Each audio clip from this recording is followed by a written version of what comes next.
हर हर महादेव। कैसे हैं आप सभी। तो आज हम बात करेंगे महान संत तुकाराम जी की। एक महान संत जो केवल अपने भगवान विट्ठल के लिए जीवित रहे। अनेक प्रकार की कठिनाइयाँ उन्होंने झेली पर कभी भी धीरज नहीं छोड़ा। शिवाजी महाराज द्वारा भेजे गए हीरे मोती तक उन्होंने अस्वीकार कर दिए।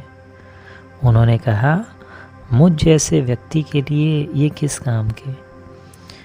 उनकी अभंग रचना मराठी साहित्य को मिली एक अनमोल देन है। उस दिन गली के लड़के खुशी से फूले न समा रहे थे। उनके पास ढेर सारा गन्ना जो था। खेत से घर लौटते समय उन्होंने एक एक गन्ना हर बच्चे को दे दिया था। जब वे घर पहुँचे तो उनके हाथों में सिर्फ एक ही गन्ना था जो बाकी रह गया था। उन्हें देखते ही बच्चे मारे खुशी के चिल्लाने लगे कि पिताजी गन्ना लाए हैं। साथ ही उत्साह से नाचने भी लगे। बच्चों का शोर सुनकर उनकी पत्नी खुशी से बाहर आई और पूछने लगी, क्या तुम गन्ना लाए हो? और जब उसने गन्ना देखा तो बोली, इतनी दूर खेत में गए और सिर्फ एक ही गन्ना लाए? नहीं, ज़मींदार ने मुझे गन्ने का एक बड़ा गट्ठा दिया था। मैंने ही गली में बच्चों को एक एक बांट दिया। बचा हुआ यहाँ एक गन्ना है। हमारे बच्चे इतने देर से गन्ने के लिए तरस रहे हैं, फिर भी किसी ने इन्हें एक टुकड़ा तक नहीं दिया। परंतु तुमने तो सब गन्ने बांट दिए और सिर्फ एक ही घर लाए हो। क्या तुम्हें अपने बच्चों का कोई ध्यान नहीं? ऐसा कहते हुए उनकी पत्नी क्रोधित हो उठी और आवेश में उन्होंने अपने पति की पीठ पर गन्ना दे मारा। ओ पांडुरंग विट्ठल, भक्तों के रक्षक, दया के सागर, भक्तों पर तुम्हारी असीम कृपा है। मैं तो घर के लिए एक ही गन्ना लाया था, तुमने उसे 4 टुकड़े कर दिए। उन्होंने हर्ष से कहा और अपने दोनों बच्चों को गन्ने का एक एक टुकड़ा दे दिया। एक अपनी पत्नी के हाथ में थमाया तथा एक अपने हाथ में रखकर खुशी से ताली बजाते हुए नाचने लगे। अपने पति को इतनी शान देखकर उनकी पत्नी आश्चर्यचकित रह गई। इसी सहनशक्ति के प्रतीक थे संत तुकाराम जी। पूना शहर के पास एक छोटा सा गांव है देहू। वहाँ से भंडारी की टेकड़ी दिखाई देती है। निकट ही इंद्रायणी नदी बहती है। पंडरीनाथ जी का मंदिर नदी किनारे स्थित है। विश्वम्भर बुआ और उनकी पत्नी अम्मूबाई उस मंदिर में पूजा आदि की व्यवस्था देखते थे। उनके वंश में बालहोबा और कनकाई एक श्रेष्ठ दंपति थे। उनका हृदय दया, करुणा और सहानुभूति से भरा रहता था। घर का पुराना व्यवसाय भली भांति चल रहा था, किंतु उनकी कोई संतान नहीं थी। वे संतान के लिए तरस रहे थे। जल्द ही उनकी इच्छा हुई और उन्हें एक पुत्र प्राप्ति हुई, जिसका नाम उन्होंने साहाजी रखा। उसके बाद सन 1608 में उन्हें दूसरा पुत्र हुआ और उसका नाम उन्होंने तुकाराम रखा। उसके उपरांत एक पुत्री और एक पुत्र कान्हो जी का जन्म हुआ। तुकाराम अत्यंत तेज बुद्धि वाले चुस्त लड़के थे। वे अपने घर में आने वाले अतिथियों का पूरा ध्यान रखते थे। अतिथि सेवा में उन्हें बड़ी खुशी होती थी। तुकाराम की आंखें तीक्ष्ण, नाक लंबी और चेहरा शांत था। वे सभी से आत्मीयता से बातचीत करते थे। घर में प्रार्थना के समय वे सदा सम्मिलित होते थे। उनका सुमधुर कंठ और ताल सुर में गाना देखकर सभी उनसे प्रसन्न रहते थे। तुकाराम का उदार स्वभाव, सादगी व अन्य गुण माता पिता से प्राप्त थे। वे गरीबों के प्रति दयालु थे। तुकाराम ने कड़ी मेहनत तथा कार्यकुशलता से अपने व्यवसाय की उन्नति की। उनके ग्राहक उन्हें बहुत चाहते थे। बचपन से ही उन्हें बड़े व्यापारियों के बीच अपना स्थान बना लिया था। जब वे 13 वर्ष के हुए तो उनका विवाह रखूमाई से कर दिया गया। विवाह बड़े ही ठाट बाट से हुआ, किंतु रखूमाई दमा से पीड़ित थी। कुछ समय बाद उनका दूसरा विवाह जीजाबाई से कर दिया गया। यह अमीर घराने की थी। सुंदर पत्नी, पर्याप्त धन संपत्ति, निरंतर कामकाज एवं लोकप्रियता, किसी भी बात की कमी नहीं थी। तुकाराम ने इतना सब होते हुए भी जीवन में ईश्वर को नहीं भुलाया। कुछ दिन बाद उनके जीवन में अचानक एक बड़ा तूफान आया। उनके माता पिता का अकस्मात देहावसान हो गया। उसी समय उनके बड़े भाई साधु हो गए और तीर्थाटन के लिए चले गए।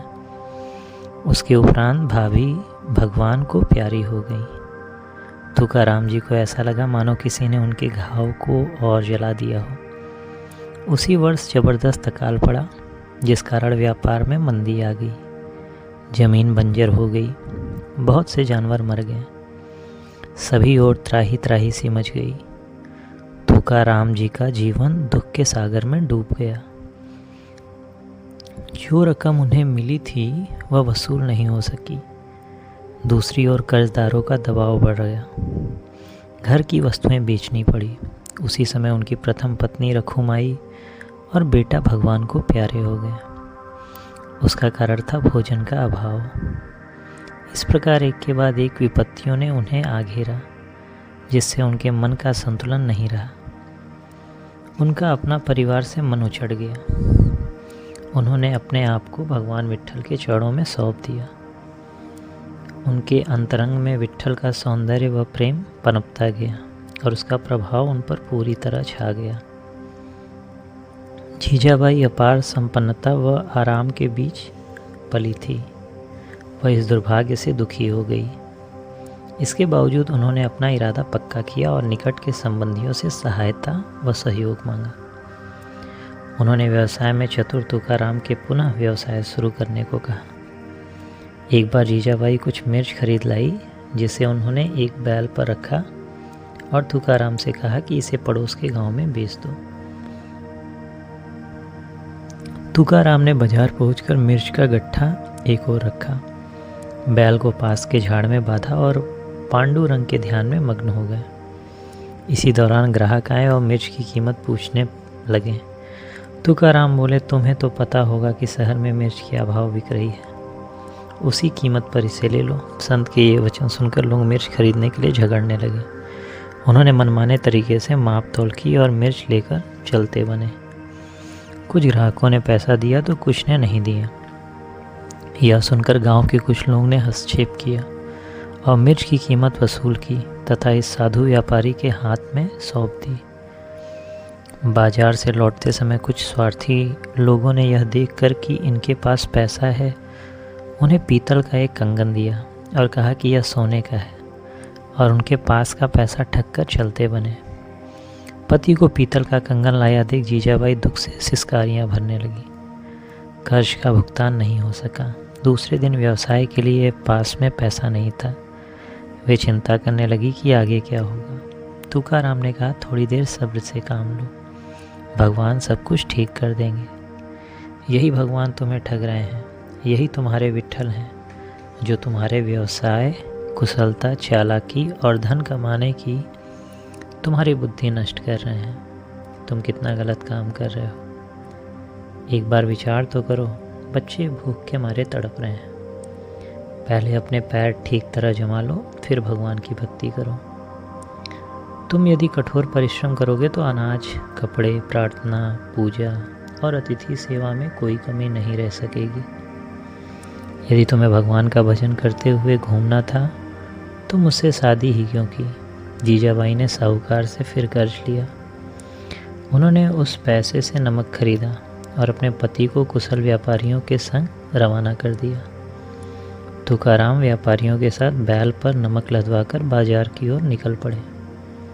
उस दिन व्यापार अच्छा हुआ, बड़ी रकम हाथ में आई। बाजार से लौटते वक्त उन्हें एक गरीब ब्राह्मण मिला, जो अपना कर्ज पटाने में असमर्थ था। उसे पकड़ लिया गया था, वह छटपटा रहा था। यह देखकर तुकाराम को उस पर दया आई। उन्होंने उसके कर्ज के पैसे चुका दिए और उसे सांत्वना देकर घर भेज दिया। उसी राह पर एक और ब्राह्मण तुकाराम को मिला और कहने लगा कि आदरणीय संत, मेरे पुत्र का उपनयन संस्कार हो रहा है, क्या तुम मेरी सहायता नहीं करोगे? तुकाराम ने तत्काल बची हुई रकम उसे दे दी और उससे कहा कि तुम जाओ और अपने पुत्र का उपनयन संस्कार करो। जीजाबाई को इस घटना का पता लगा तो क्रोध से उफनती हुई अपने पति के लौटने की राह देखती। तुकाराम घर लौटने के बजाय भामनाथ पहाड़ी पर बैठकर भगवान स्मरण करने लगे।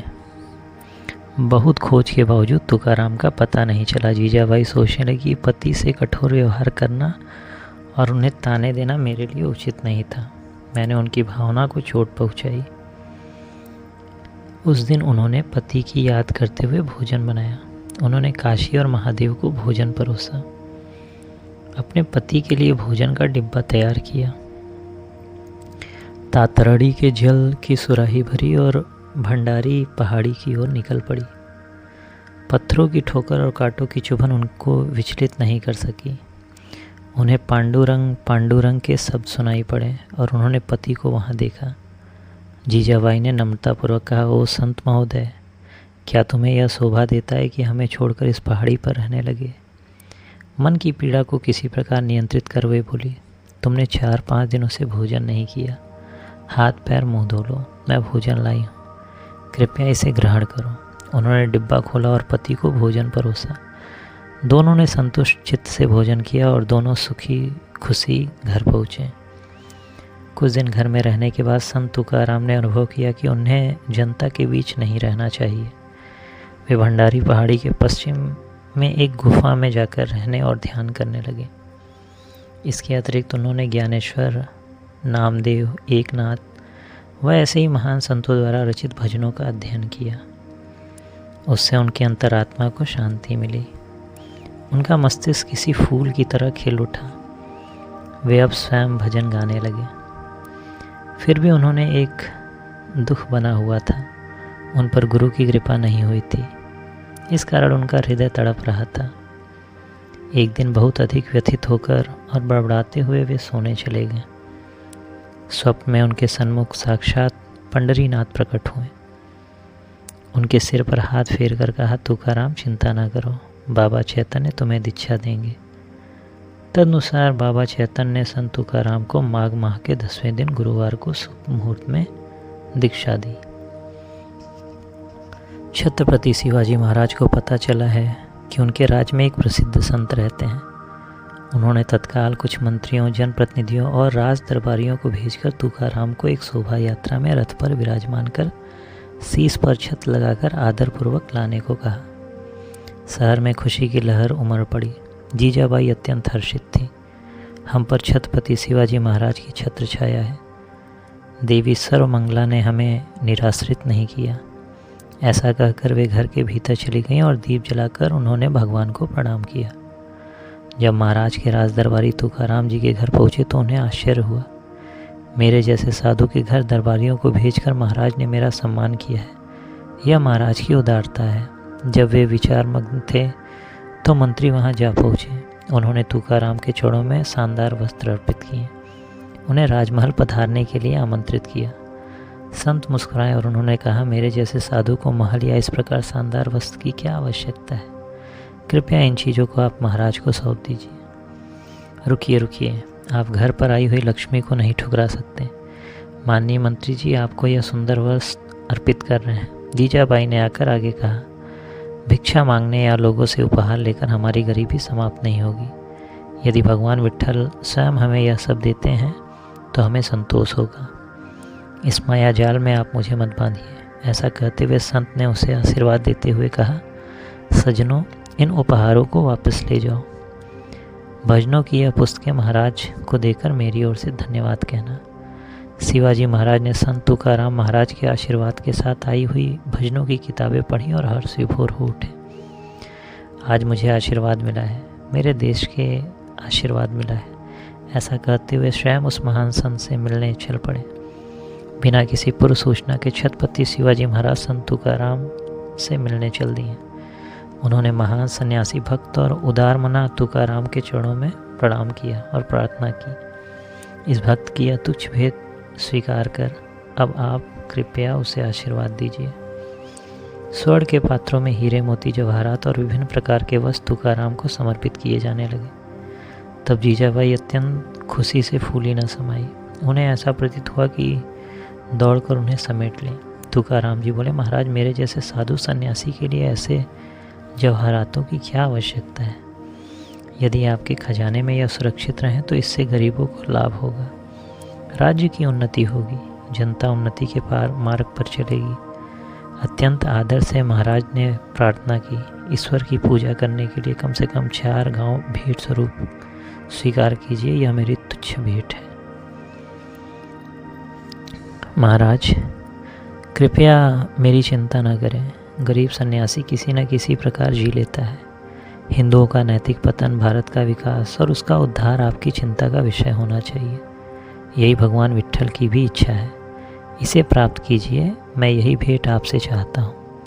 तुकाराम के यह शब्द सुनकर महाराज की आंतरिक संन्यस्त वृत्ति जागृत हो गई। राज्य के कामकाज से उन्हें अरुचि हो गई। वे संत की सेवा कर अपना उद्देश्य प्राप्त करने की इच्छा करने लगे।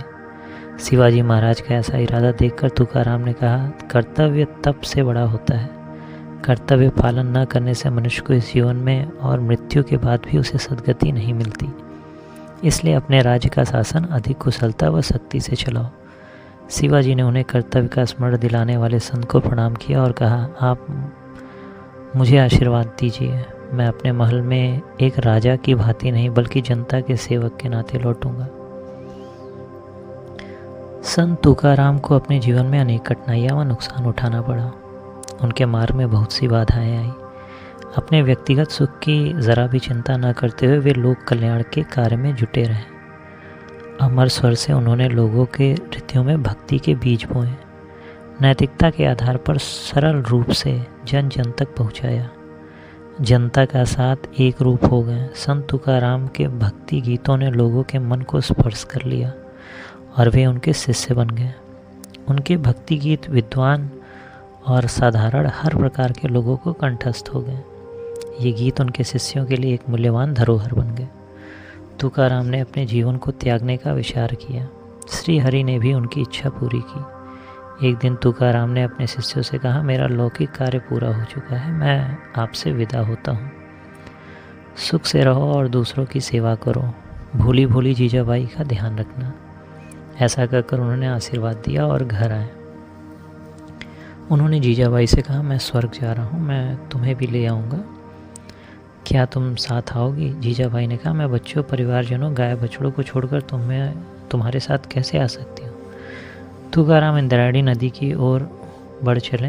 वे स्नान करने जा रहे हों, वे नदी में प्रवेश कर गए और कभी नहीं दिखाई दिए। उसके बाद लोगों ने देखा कि कुछ मिनटों में उनका कंबल, हाथ की खड़ताल और तंबूरा नीचे गिरे पड़े हैं। भक्तों ने श्रद्धा से उन्हें प्रणाम किया व कहा कि तुकाराम सदैव स्वर्गारोहण हो गए।